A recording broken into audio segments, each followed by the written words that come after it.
Through the force of great passion and knowledge, Freddie Roach has become one of boxing's top trainers. Here, after your combinations, you can't stand in front of this guy. As he works the mitts with slugging superstar Manny Pacquiao, you wouldn't suspect Freddie Roach suffers from a debilitating disease. Right here. Freddie's lifelong link to boxing was predestined. His father, Paul, made boxing a family affair, and Freddie's path was established. My dad lived through us. He was a fighter. He wanted us to be fighters. It was part of life in the Roach household. My first fight was when I was 6 years old, my first tournament when I was 8 years old. I love my dad, and he died a few years ago, but he was a very physical person, and he had a mean side to him. If you didn't choose to be a fighter, you caught more beatings than the guys that chose fighting did. He used to tell me that he'd knock me out if we ever fought each other. I believed him, and I was scared of him. As a junior featherweight in the 1980s, Freddie channeled that fear, styling himself a crowd-pleasing free swinger with a zest for combat. I was aggressive. My style as a fighter was take one and give two. You know, I was a white kid who fought hard, bled sometimes, and people like that. And I was number 8 in the world, and I thought I was going to be world champion. Trained by the legendary Eddie Futch, Roach battled Bobby Chacon, Hector Camacho, and Greg Haugen, but never won a title. A broken hand and a series of losses derailed Roach's career, and suddenly, at age 26, Freddie was finished as a fighter. When I retired, I was broke. I kind of was a little bit bitter because I put my whole life into something and I didn't quite reach my goal, which was to be world champion.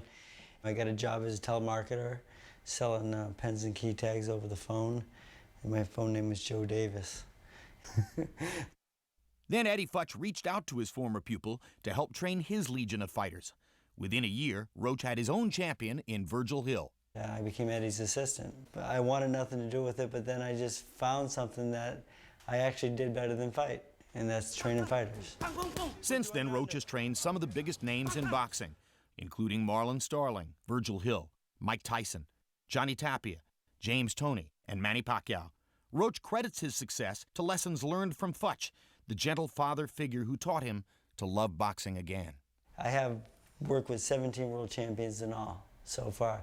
I think Mr. Futch has like 23, 24, and I'm chasing him.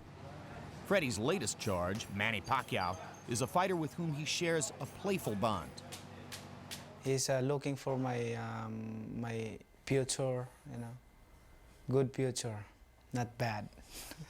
This kid is so fun to work with. Everything he does is 100%, and that's the way fighters are supposed to be. I trust him, and he's like my father. He's like my kid to me. He's like my son. I mean, I love this kid. The ring wars ended nearly 2 decades ago for Freddie Roach, but there is a lonely battle he fights every day of his life. In 1990, I was diagnosed with having Parkinson's. One of my neurologists says it's trauma-related from boxing. But, you know, they can't really prove that, but they can assume it. I'll shake sometimes. It's more embarrassing than anything. You know, I can't walk too well, but I can box in the gym 40 rounds if I want to. You know, no problem.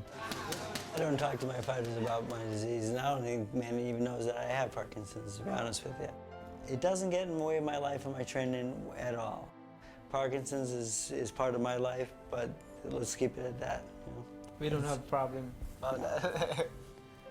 My doctors tell me, you know, someday it could affect me where I can't function as well as I do. And I said, well, until that day happens, I'm gonna work my ass off. I'm not gonna lie down and die. I'm a fighter and I'll be a fighter till the end. I don't want anyone to feel sad for me because I'm very happy.